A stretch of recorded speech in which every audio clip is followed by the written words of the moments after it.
آپ کی host Rukhsana Emmanuel اور آپ دیکھ رہے ہیں be the light channel. Viewers, اس وقت ہم لوگ پریس کلب میں موجود ہیں جہاں پر سیاسی صورتحال پر ایک مشاورتی مکالمہ کا انتظام کیا گیا ہے.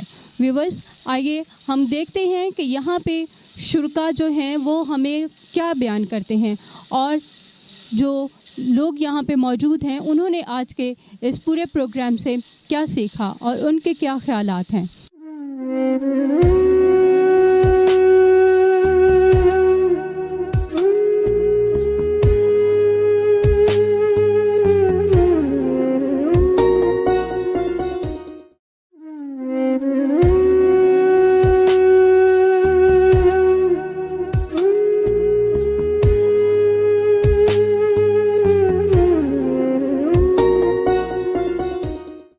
ویورز، اس وقت ہمارے ساتھ غلام نبی چانڈیو صاحب موجود ہیں. آئیے ان سے بات کرتے ہیں اور جانتے ہیں کہ آج کی اس میٹنگ میں، آج کے سارے مشاورتی مکالمہ میں انہوں نے کیا سیکھا اور وہ ہمارے آڈینس کے لیے کیا مشورہ دینا چاہیں گے اور کیا رائے دیں گے. جی سر، کیسے ہیں آپ؟ بالکل الحمدللہ ٹھیک ہوں، بہت شکریہ آپ کا. آج آپ نے کیا سیکھا اور آپ ہمارے عوام کے لیے کیا بتانا چاہیں گے؟ عوام کے لیے یہ ہے کہ ہم اس بدلتے ہوئے حالات کے حساب سے، جو آج کل کے حالات ہیں اس حساب سے ہمارے جو سینئرز تھے انہوں نے وہ لوگوں کو بتایا کہ کس طرح سے اس پرانی جد و جہد کو، ان نظریاتی لوگوں کو آج کے حالات سے جوڑا جائے. آج کے بدلتے ہوئے حالات اور میڈیا، ڈیجیٹل میڈیا کے دور میں پرانے خیالات کو نئے خیالات کے ساتھ کیسے جوڑا جائے اور اپنی جد و جہد کو انہی خیالات کے تحت آج کے حالات سے کیسے آگے بڑھایا جائے. انہوں نے یہ بتایا کہ دنیا جو اتنی ڈیجیٹلائز ہو چکی ہے اور اتنا اپنے آپ کو ایک نئے روپ میں نظر آ رہا ہے، تو ان پورے نئے خیالات کے ساتھ اور آج کے خیالات کو کس طرح جوڑا جائے. اور سر، آپ کو کیا لگتا ہے کہ یہ جو ہم ہر روز سنتے ہیں کہ ایک جنریشن گیپ آ رہا ہے، تو کیا جو ہماری گزری ہوئی جنہوں نے اس ملک کو حاصل کرنے کے لیے کوشش کی، جدوجہد کی، کیا وہ جنریشن اس بدلتی ہوئی صورتحال کو ایکسیپٹ کر رہی ہے؟ کیا وہ ہماری نئی نسل کے جو پرابلمس ہیں ان کو سمجھ پا رہی ہے؟ لیکن اگر نہیں سمجھ پائے گی تو وہ پیچھے رہ جائیں گے. انہوں نے سمجھنے کی کوشش تو کر رہے ہیں. ظاہر ہے یہ دنیا آگے جا رہی ہے، پیچھے تو نہیں جائے گی. جس طرح پہلے تھا وہ آج نہیں ہے. پہلے ایک جو آپ دیکھیں کہ جو نیوز پیپر ہے اس میں کتنی تبدیلیاں آئی ہیں. وہ جو ایک موبائل آپ کے ہاتھ میں آ گیا ہے اور لوگ نیوز پیپر سے اس کی سرکولیشن کتنا فرق پڑ چکا ہے. اس کے بجائے لوگ جو نیوز ہے، خبریں ہیں، وہ ایک موبائل سیٹ پہ لے لیتے ہیں. بالکل صحیح بات.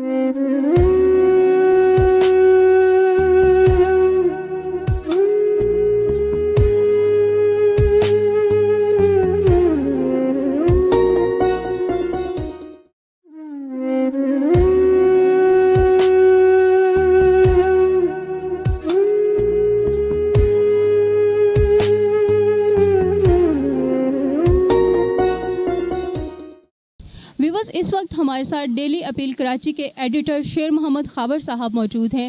آئیے ان سے بات کرتے ہیں اور ان سے جانتے ہیں کہ ان کو کیا لگتا ہے کہ یہ جو ابھی اندر کانفرنس میں کہا گیا کہ ملک میں ایک سیاسی اور سماجی انتشار پھیلانے کی کوشش کی جا رہی ہے، تو ایسا کیا ہے، ایسی کون سی بات ہے جس کو یوز کر کے تو یہ انتشار پھیلایا جا رہا ہے، اور کیا اس معاشرے میں کوئی اس کا حل ہے؟ جی سر. دیکھیے، بات یہ ہے کہ آج جو یہ میٹنگ ہوئی ہے اس میں سینئرز نے یہ بتایا، کمیونسٹ رہنماؤں نے یہ بتایا، کمیونزم پہ یقین رکھنے والے لوگوں نے، جدوجہد کرنے والوں لوگوں نے، مزدور رہنماؤں نے ہمیں یہ بتایا کہ آج کل صرف عوام کے ساتھ فراڈ ہو رہا ہے. جمہوریت کے نام پر فراڈ ہو رہا ہے، مذہب کے نام پر فراڈ ہو رہا ہے، علاقائیت کے نام پر فراڈ ہو رہا ہے. دنیا میں بس دو ہی طبقے پہلے سے موجود ہیں، آج بھی ہیں. ایک حکمران طبقہ ہے، دوسرا محکوم طبقہ ہے. ایک زمیندار طبقہ ہے، دوسرا ہاری طبقہ ہے. ایک صنعت کار ہے، دوسرا مزدور ہے. تو مزدور، ہاری، وہ بیچارے، اس کی زندگی عذاب بن گئی ہے. گھی کا 1 کلو 650 روپے، 650 روپے کو پہنچ چکا ہے. دودھ 170 روپے کلو ہو گیا ہے. 250 روپے کے قریب جا کر کے آپ کا پیٹرول پہنچا ہے. کراچی کی سڑکوں پر گاڑیاں کم ہو گئی ہیں. لوگوں کے پاس قوت خرید نہیں ہے. لوگوں اپنے بچوں کو فیسز ادا نہیں کر پا رہے. تنخواہ سے گزارا نہیں ہو رہا ہے. عمران حکومت چلی گئی، اب یہ آئے ہیں نئے